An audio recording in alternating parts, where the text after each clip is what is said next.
Terima kasih untuk yang masih bergabung bersama dengan kami dan di segmen ini kita akan review jalannya perdagangan di sepanjang hari ini. Dekar Saham Gabungan berhasil rebound setelah mengalami pelemahan yang cukup dalam di beberapa hari perdagangan terakhir. Dan kami ingatkan kembali Anda masih bisa berpartisipasi di WhatsApp interaktif kami di 0812 di 8788 di 3723 seperti yang tertera di layar televisi Anda nantinya. Dan saat ini kami sudah terhubung melalui Zoom bersama dengan Bapak XL Ebenezer yang merupakan Senior Equity Research Analyst NH Kurindo Sekuritas. Kita akan langsung sapa saja Pak XL. Selamat sore, apa kabar Pak? Selamat sore Pak, baik saya. Ya, terima kasih Pak XL sudah meluangkan waktu di IDX Channel. Kabar baik juga datang dari Dekar Saham Gabungan. Pak XL hari ini berhasil rebound meskipun secara intraday penguatan terbatas karena tadi sempat menyentuh di atas level 6.900-an dan dalam beberapa perdagangan terakhir atau beberapa jam terakhir konsisten di 6.800-an. Analisis Anda secara teknikal rebound yang terjadi hari ini setelah mengalami koreksi yang cukup dalam, Pak XL. Jadi kalau menurut saya sih rebound hari ini cuma dead bounce ya. Jadi secara long term tuh tren IHSG masih downtrend. Karena di tengah ketidakpastian global dan geopolitik yang sangat besar, menurut saya sih asing itu masih ikut ya untuk masuk lagi ya. Jadi hari itu bisa rebound sejenak saja sebelum IHSG akan lanjut turun ke peaknya. Jadi Pak. Baik Pak XL, suaranya kurang jelas penerimaan kami di sini Pak. Bisa diulangi kembali analisis teknikalnya dengan penguatan hari ini? Halo. Ya. Sudah jelas Pak? Ya, silakan dilanjutkan kembali Pak, diulang kembali boleh? Ya, jadi kalau kita lihat kemarin kan IHSG itu turunnya sangat dalam ya, melewati support sebelumnya itu yang di sekitar 6.900 dan hari ini berhasil rebound, walaupun tadi sempat terkoreksi balik ke bawah 6.900 ya. Jadi sebenarnya kalau menurut saya sih ini sebuah ya,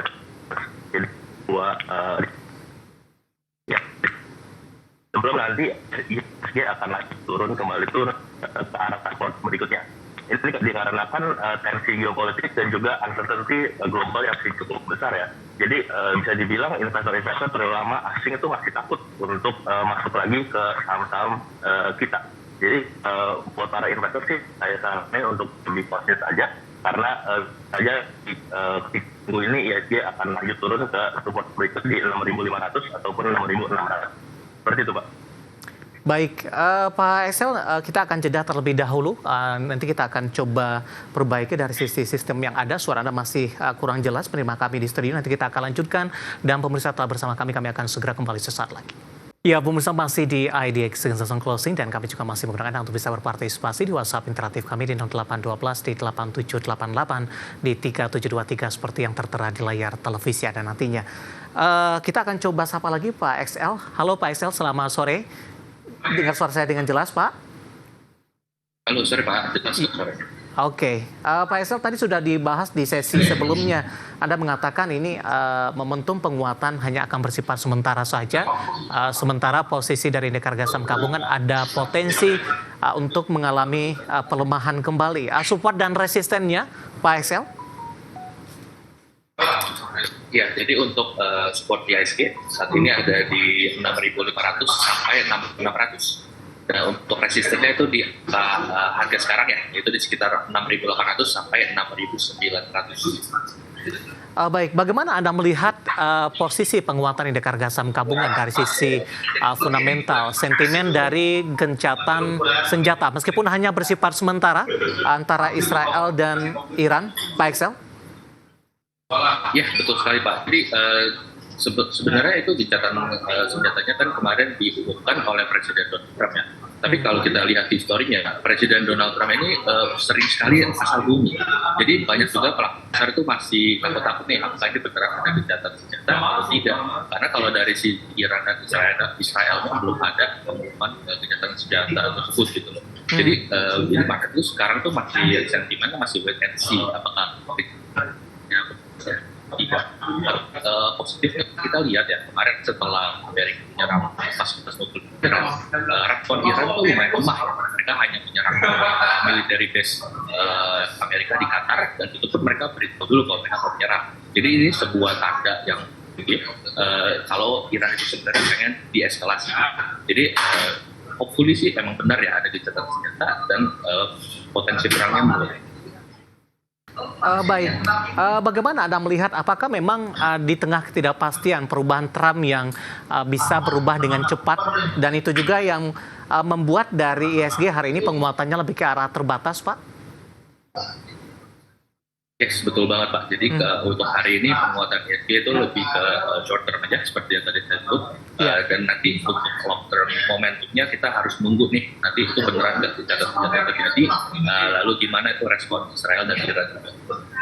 Baik. Di luar dari analisis teknikal untuk indeks harga saham gabungan dari sisi sentimen, di tengah gencatan meskipun masih bersifat sementara, beberapa komoditas yang sebelumnya diuntungkan hari ini mengalami penurunan yang cukup signifikan, Pak, terutama untuk harga minyak mentah. Dan ini juga tergambar dari posisi pergerakan saham minyak mentah di sepanjang perdagangan hari ini. Bagaimana analisis dan rekomendasi Anda? Kita ke Medco terlebih dahulu. Pak XL hari ini melemah di 8,97% di 13.20. Analisis dan rekomendasi Anda untuk Medco, Pak? Oke, jadi untuk overall ya, ini saya mau dari top to the bottom. Pertama-tama untuk oil, menurut saya akan kembali ke range harga $60 sampai $70 per barrel. Balik ke range sebelumnya yang kita lihat di bulan April dan bulan Mei.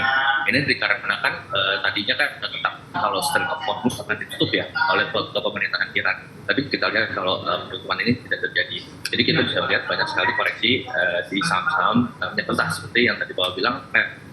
Kita lihat Medco sekarang itu dia ada gap down yang cukup jauh. Dari kemarin closing di 1.450, sekarang closing di 1.320. Ini kalau kita lihat ini masih ada potensi penurunan yang cukup tinggi. Kenapa? Karena kita bisa lihat kalau support berikutnya itu ada di sekitar ATS 1.200. Jadi kita bisa lihat Pak XL, halo Pak. Halo. Ya, ternyata suara bising di sekeliling Bapak tidak membuat penerimaan saya cukup jelas. Boleh diulang kembali support dan resistennya tadi untuk Medco? Oh ya, support untuk Medco ada di sekitar 1.200 sampai 1.240 Pak. Iya. Ini support berikutnya yang menurut saya akan tercapai. Oke, artinya lanjutan pelemahan akan terjadi lagi nih Pak? Betul, ya. Ini akan lanjut terjadi.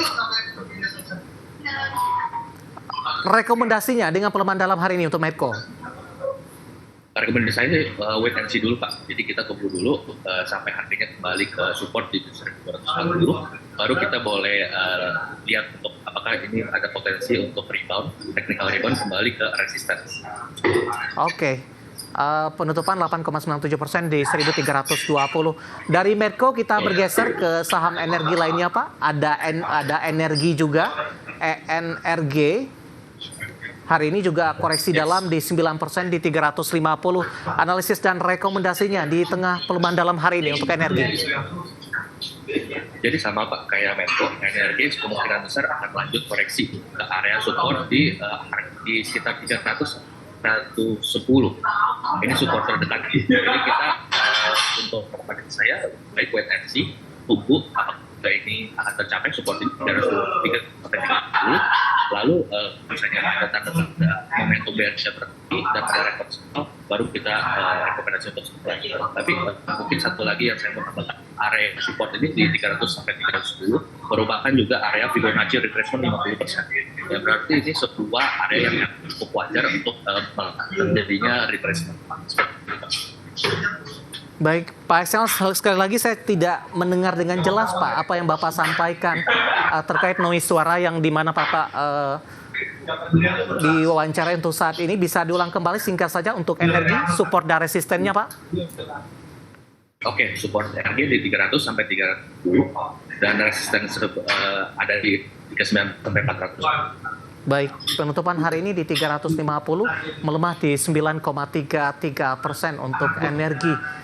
Selain dari energi, Elsa hari ini juga turun dalam Pak, melemah di 5%, 474. Analisis dan rekomendasinya untuk Elsa. Oke, jadi untuk Elsa supportnya ada di 440 Pak, 440 sampai 450, dan resistennya ada di 50. Jadi lebih wait and see, tunggu sampai support. Resistennya 530 tadi ya Pak? Betul. Oke, 474 hari ini melemah cukup dalam di 5,20% untuk Elsa. Bagaimana dengan Akra, Pak? Hari ini juga turun dalam di atas 3%, 12,10. Intraday hari ini sempat ke 1.200, Pak Excel. Betul, Pak. Jadi sama juga dengan saham yang lain, Akra kemungkinan akan lanjut koreksi ya. Tapi kalau Akra itu kita bisa lihat dia ada pattern bullish flag ya. Jadi mungkin dia punya koreksi nggak gitu dalam ya. Kemungkinan besar akan mencapai support minor di 1180, Pak. Dan resistennya ada di 1320 sampai 1370. Baik, saham-saham yang hari ini menjadi pemberat dari energi seiring kejatuhan harga minyak mentah, seiring juga dengan klaim ada gencatan senjata sementara antara Iran dan Israel yang ditengahi oleh Amerika Serikat.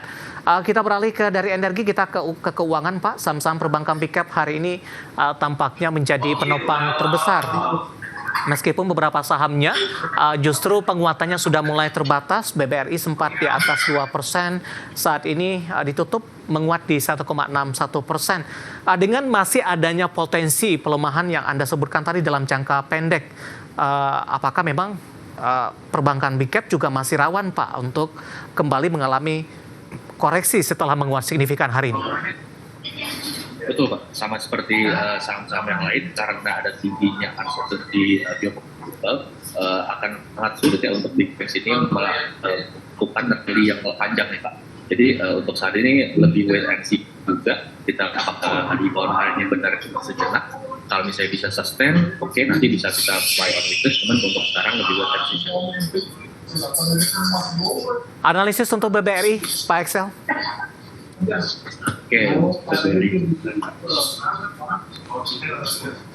Oke, untuk BBRI kemungkinan besar ini harganya akan lanjut terkoreksi ke arah support besar berikutnya di 3.450 sampai 3.600.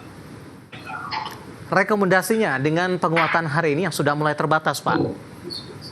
Jadi untuk hari ini untuk BBRI lebih baik wait and see, kita tunggu dalam trennya lanjut dan nanti konsolidasi di support yang tadi saya sebutkan. Jadi wait and see dulu. Oke, dari BBRI kita bergeser ke BBCA, Pak Excel. Oke. Jadi kalau BBCA sih suka pakai weekly ya. Kalau kita lihat weekly chart sekarang itu ada di level Fibonacci retracement 50%. Jadi di sekitar harga 8.600 sampai 8.700 ini area yang cukup ada potensi untuk terjadinya rebound.